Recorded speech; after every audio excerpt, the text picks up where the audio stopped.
Assalamualaikum warahmatullahi wabarakatuh. Salam sejahtera bagi semuanya. Welcome back to my channel TPMDS. Selamat datang kembali pada channel TPMDS. Hai sobat-sobat TPMDS manapun berada, informasi terkini rekrutmen ASN P3K Guru 2023. Nah sobat-sobat TPMDS manapun berada, alhamdulillah kita sudah memasuki tahapan masa sanggah Bapak Ibu ya. Ini sesuai dengan jadwal yang dikeluarkan oleh yang telah dikeluarkan oleh BKN Badan Kepegawaian Negara terkait dengan penyesuaian jadwal penerimaan P3K. Nah, Bapak Ibu, di sini kita masuk ke poin 3 yaitu masa sanggah. Masa sanggah ini di tanggal 10 hari ini sampai dengan 12 Maret. Jadi 3 hari Bapak Ibu ya. Jadi ini dipergunakan sebaik mungkin untuk masa sanggah. Nah, siapa saja yang boleh menyanggah? Yang boleh menyanggah ini adalah Bapak Ibu yang dinyatakan belum lolos seleksi P3K Guru 2022. Artinya yang belum mendapat penempatan, baik itu untuk P1, P2, P3 ataupun pelamar umum. Nah, Bapak Ibu tinggal masuk ke akun Bapak Ibu yaitu di SS YSN. Di sini sudah ada seleksi kompetensi P3K Prasangga. Nah, Bapak Ibu, apakah Bapak Ibu di sini ingin menyanggah ya? Di sini sudah ada tombol ajukan sanggah Bapak Ibu. Dan sanggah ini Bapak Ibu adalah masa sanggah juga akan berakhir pada 12 Maret 2023 jam 23.56.59 detik waktu Indonesia Barat. Dan ajuan sanggah Bapak Ibu di sini sebelum tanggal tersebut. Nah, di sini sanggahan nilai hanya akan dijawab oleh supervisor dari Kementerian Pendidikan Kebudayaan Riset dan Teknologi atau Kemendikbudristek, hanya akan menerima sanggahan yang mempunyai bukti yang jelas dan valid. Artinya Bapak Ibu, seleksi kompetensi ini kan seleksi kompetensi. Jadi yang disanggah adalah terkait dengan nilai Bapak Ibu. Misalkan Bapak Ibu kemarin hasil 2021 ya ataupun hasil 2022 ini tidak sesuai dengan yang tertera pada SSCSN ataupun yang tertera pada pengumuman yang telah diumumkan oleh Badan Kepegawaian Daerah atau BKD masing-masing atau BKN, Bapak Ibu bisa mengajukan sanggah. Dan Bapak Ibu, ajuan sanggah ini di sini kan adalah nilai SKD ataupun nilai yang telah didapat kemarin. Nah, ini batas pengiriman sanggah 12 Maret 2023 ya, jam 23. Ibaratnya ini sudah jam 12 malam ya, atau jam 24 waktu Indonesia Barat di tanggal 12 berakhirnya. Nah, Bapak Ibu, untuk menyanggah hal tersebut, Bapak Ibu hanya dapat menyanggah bila terdapat kesalahan dalam pengumuman hasil nilai ujian SKD P3K Guru. Dan alasan sanggah yang Bapak Ibu isi ini harus benar, kemudian realistis, tidak mengada-ada, dan berdasarkan dengan bukti yang benar dan jelas. Silahkan Bapak Ibu pilih saja jenis penilaian yang ingin Bapak Ibu sanggah. Bisa lebih dari satu. Nah, di sini Bapak Ibu misalkan di situ pengumumannya tidak tertera afirmasi, misalkan afirmasi disabilitas. Jika Bapak Ibu menyandang disabilitas tapi belum mendapatkan afirmasi, Bapak Ibu bisa centang di sini, dan ini bisa lebih dari satu Bapak Ibu. Dan Bapak Ibu, ketika Bapak Ibu di akun SSCSN-nya tidak tertera afirmasi cerdik ya, jadi Bapak Ibu bisa menyanggah untuk afirmasi cerdik. Dan untuk nilai teknis, jika Bapak Ibu yang tertera saat ini di SSCSN tidak sesuai dengan nilai yang telah didapat, misalkan yang P1 ya, P1 ini kan kemarin sudah ujian dan sudah ada nilainya, namun disesuaikan kembali saat ini tidak sesuai, maka Bapak Ibu ini bisa menyanggah untuk yang teknis.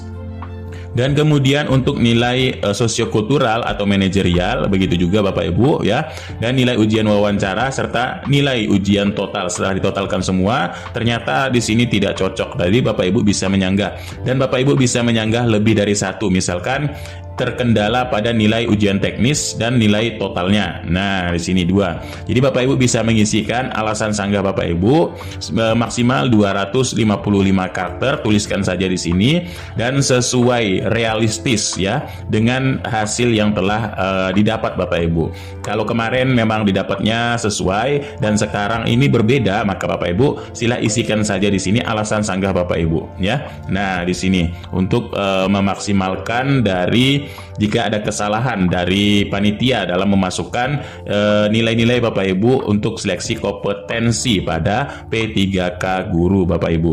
Nah, Bapak Ibu, untuk yang sudah dinyatakan lolos dan mendapat penempatan, insya Allah ya, di situ kalau memang tidak ada nilai yang disanggah dan Bapak Ibu di sini nilainya masih lebih kecil dari yang menyanggah misalkan ya, kemudian afirmasinya dan lain sebagainya, kemungkinan yang sudah mendapatkan penempatan tersebut 90% ya, ataupun 95% atau 99%, Bapak Ibu sudah memang dinyatakan lulus ya, lulus penempatan. Mudah-mudahan tidak ada perubahan setelah hasil sanggah tersebut ya. Nanti ini jawab sanggahnya, kemudian pengumuman kelulusan pasca sanggah ini Bapak Ibu. Nah, setelah pengumuman ini adalah hasil final ya. Hasil final dari pengumuman hasil seleksi kompetensi untuk P3K guru. Dan kalau sudah mendapatkan penempatan, insya Allah ya, kalau sudah dinyatakan lolos dan mendapat penempatan, insya Allah mudah-mudahan tidak akan ada perubahan setelah dari masa sanggah ini. Dan Bapak Ibu yang sudah mendapat penempatan dan dinyatakan lolos seleksi, Bapak Ibu bersiap itu untuk pengisian DRH ya. Ini nanti di tanggal 11 sampai 30 April dan usulan penetapan NIP-nya 24 sampai 18 Mei 2023. Dan persiapan Bapak Ibu pengisian DRH di sini, untuk persiapan pengisian DRH Bapak Ibu perlu persiapkan di sini sudah dirangkum ya beberapa. Yang pertama Bapak Ibu, KTP Bapak Ibu perlu disiapkan untuk pengisian DRH, dan KK Bapak Ibu ya bagi yang sudah menikah ataupun yang belum menikah, ini untuk pengisian DRH. Siapkan scan dari kartu keluarga orang tua kandung jika belum menikah ya. Kemudian kakak mertua, kakak saudara kandung juga Bapak Ibu persiapkan, ini di scan semuanya. Dan surat nikah bagi yang sudah menikah Bapak Ibu di scan. Nah, ijazah Bapak Ibu, ijazah ini mulai dari tingkatan SD Bapak Ibu ya. Ijazah SD, ijazah SMP, SMA, S1 Bapak Ibu. Nah, ini Bapak Ibu perlu persiapkan dan Bapak Ibu scan ya. Nah, dipersiapkan, dibuat satu folder ya untuk pemberkasan tersebut. Dan juga Bapak Ibu transkrip nilainya ya, transkrip nilai. Ini transkrip nilai ini yang S1 Bapak Ibu ya. Ini yang untuk yang S1. Yang lainnya ini hanya ijazah, yang SD ijazah, SMP ijazah, SMA-nya ijazahnya. Dan di sini nanti Bapak Ibu untuk pengisian DRH Bapak Ibu scan dan upload berkas Bapak Ibu ya. Nah, di sini juga SKCK juga perlu dipersiapkan jika waktunya masih panjang ya. Kalau kita melihat dari 11 sampai 30 April, ini masih bulan April, nanti masih panjang. Jadi untuk sekarang jangan dibuat terlebih dahulu Bapak Ibu, tapi persiapkan juga nanti Bapak Ibu ya. Kemudian surat kesehatan ya, jasmani rohani Bapak Ibu juga pengisian DRH, scan dan nanti diupload berkas. Bebas narkoba begitu juga untuk DRH ini, untuk di scan dan diupload. Surat lamaran Bapak Ibu yang ditulis atau diketik, kemudian di scan, diupload untuk pengisian DRH di SSCASN ya. Nah, nanti ini di SSCASN. Kemudian surat pernyataan 5 poin, ini seperti yang Bapak Ibu melamar sebelumnya ya.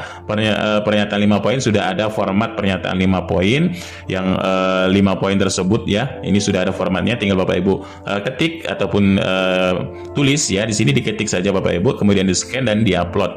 Kemudian surat pengalaman kerja ya. Nah, scan, di-upload, nanti DRH perorangan. Nah, DRH perorangan setelah Bapak Ibu mengisikan yaitu DRH ya, DRH pada SSCASN, Bapak Ibu download, kemudian Bapak Ibu print, dan di sini DRH perorangan ini Bapak Ibu tanda tangani Bapak Ibu ya. Nah, tanda tangani, kemudian DRH riwayat Bapak Ibu juga ini secara online, dan Bapak Ibu nanti print, kemudian di scan, pas foto background merah ya, latar belakang merah, nanti ini diupload. Nah, kalau bagi yang masih bertanya bagaimana untuk persiapan pengisian DRH atau NIP, Bapak Ibu di sini sudah ada, yaitu buku petunjuk teknis pengisian daftar riwayat hidup CSN 2022 yang telah disiapkan oleh BKN Badan Kepegawaian Negara. Nah, Bapak Ibu di sini Bapak Ibu bisa melihat untuk alurnya Bapak Ibu ya, alur pengisian DRH. Bapak Ibu secara alur Bapak Ibu masuk dulu ke SSCASN. Dan Bapak Ibu di situ tertera lulus atau tidak lulus. Kalau tidak lulus ini tidak bisa mengisi DRH. Jadi di sini Bapak Ibu lulus ya, kemudian pengisian DRH ada pilihan Bapak Ibu mengisi DRH atau Bapak Ibu mengundurkan diri ya. Nah, jadi Bapak Ibu ini ada dua pilihan. Jadi Bapak Ibu bisa memilih pengisian DRH atau Bapak Ibu di sini pengunduran diri. Nah, Bapak Ibu masuk login ke SSCSN. Di sini kan sudah tertera untuk Bapak Ibu bisa melanjutkan atau tidak ya. Nah, kalau tidak berarti Bapak Ibu mengundurkan diri. Dan format untuk pengunduran dirinya juga sudah ada. Dan jika Bapak Ibu ingin mengisi daftar riwayat hidup, pilih saja ya Bapak Ibu ya. Di sini ada, kemudian Bapak Ibu klik pengisian daftar riwayat hidup. Dan untuk format dari pengunduran diri ya, Bapak Ibu bisa download ya langsung di pengisian pengunduran diri Bapak Ibu. Di sini Bapak Ibu bisa upload ya untuk surat pengunduran diri Bapak Ibu. Dan di sini juga ada notif ya untuk pengunduran diri. Anda ini dibatalkan, tidak bisa melanjutkan untuk pemberkasan jika Bapak Ibu mengundurkan diri. Nah, ini untuk format pengunduran dirinya Bapak Ibu bisa download pada link SSCSN Bapak Ibu ya. Dan kemudian untuk yang peserta lulus dan bisa melanjutkan pemberkasan, Bapak Ibu pilih ya dan lanjutkan pemberkasan. Kemudian, nah ini data perorangan Bapak Ibu diisi saja ya. Kalau yang sudah ada tertera di sini ya, misalkan tempat tanggal lahir ini kan tidak di blok ya. Jadi sesuai yang bisa diisi saja Bapak Ibu di sini. Misalkan alamat domisili dan lain sebagainya Bapak Ibu isi sesuai dengan yang tertera ataupun yang sudah ada ya real di lapangan. Kemudian setelah Bapak Ibu mengisi alamat email dan lain sebagainya, kemudian saat pendaftaran kemarin salah gelar, ini bisa diperbaiki Bapak Ibu ya.